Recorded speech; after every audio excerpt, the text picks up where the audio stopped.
for tuning in to my first video, no, maybe my second video in 2022.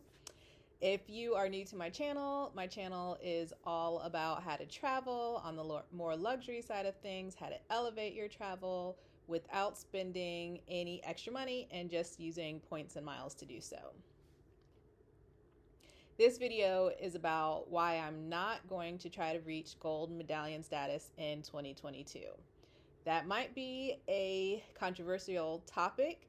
I think most people try to get the highest status possible in a given year. And while I am pretty sure I'll be able to reach gold medallion status with Delta in 2022, I am not going to reach gold medallion status purposefully and stay at silver medallion status. And there are a couple of reasons that I'm going to do that. The first is that I would have to spend $6,000 on Delta or hit the $25,000 spending requirement for my Delta Platinum American Express credit card.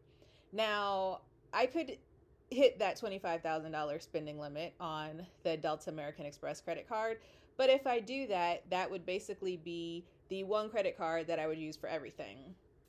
I would miss out on using my American Express Platinum card and getting membership rewards. I would miss out on the 34 points per dollar I would get using my Hilton Honors Aspire card, and I would miss out on the 4 times dining and groceries that I get for using my American Express Gold card. So again, I could hit that minimum spending threshold and be able to get Delta Gold Medallion status. But if I do that, there's a trade-off. I'm going to lose out on all these other points. And I really like the membership rewards points because they are flexible. I can move those around to a bunch of different categories, and you can't beat 34 points per dollar spent at Hilton. So the second reason that I'm going to stay silver medallion and not go for gold medallion status is Delta's rollover of the medallion qualifying miles. So outside of COVID and the pandemic, they have a program that every year they will roll over any MQMs that you have in excess of your medallion tier. So if I got silver medallion status, which requires 25,000 medallion qualifying miles, let's say I got 30,000 medallion qualifying miles in that year, those 5,000 extra would roll over to the next year. So right now at the beginning of January, I'm already sitting on about 26,000 medallion qualifying miles. So I've already met that threshold for silver for 2022. In order to get to gold, I'd have to get another about 25,000 medallion qualifying miles. But if I reach gold, then the reset starts over again. So gold is 50,000 medallion qualifying miles. If I just get like 50,000, then none of my medallion qualifying miles will roll over.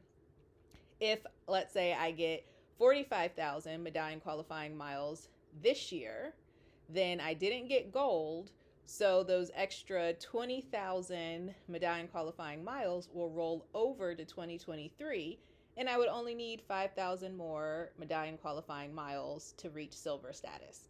So let me break that down a little bit more because there is a lot in that. Basically, if I stay just below gold medallion status for this year, I will be able to roll over all of those medallion qualifying miles and only have to get a handful of extra miles in 2023 in order to keep silver medallion status. So I'll be guaranteed silver medallion status in 2022. I would have earned it for 2023, and then in 23, I would only need a handful more to keep it for 2024. And for me, that's kind of where the magic will happen. So I still have a full-time job. I would consider myself maybe more than just a casual traveler, but I'm not traveling every week for work like some other people. So I'm pretty much staying around silver, maybe could reach gold in a couple of years. But if I stretch myself this year to go for gold medallion status, I will get gold medallion status and then kind of have to start back over for silver medallion status. Whereas if I play it right this year, I can set myself up to have a cushion. So for the next foreseeable future, until Delta changes their MQM rollovers, I will be able to keep at least a minimum silver medallion status. So it just, to me, again, it just makes more sense. I can stay with silver this year and elongate it for the years to come to get those benefits that, at least for me, I've already seen reflected. I know some people say, oh, the real benefit doesn't start till gold medallion status, but I've seen numerous benefits with just silver. For instance, I just flew maybe 2 weeks ago and I was able to get a free upgrade. And that more often than not happens than it did before, now that I have silver medallion status. Like I said, that's a bit controversial. Most people in the points and miles and status game try to go for the highest status that they could possibly get. And here I am saying, I know I could get a higher status, but I'm purposely going to stay at a lower status so that I can have that status for a longer amount of time. That's my plan for 2022. And I'm working on a video and kind of working through where I'm actually going to travel and what my travel is going to look like. So I will post that later as soon as I'm done with it. But let me know what your travel plans are for 2022. Are you going to try to go for that next level status, or are you going to just kind of stay where you are and be able to bank those miles for years and years and years so you can stay at that level? If you have any questions about Delta Medallion status, I've done a couple of videos, so you can go through my channel and see those. You can also comment below. I'm pretty active in the comments and answer questions as they come up.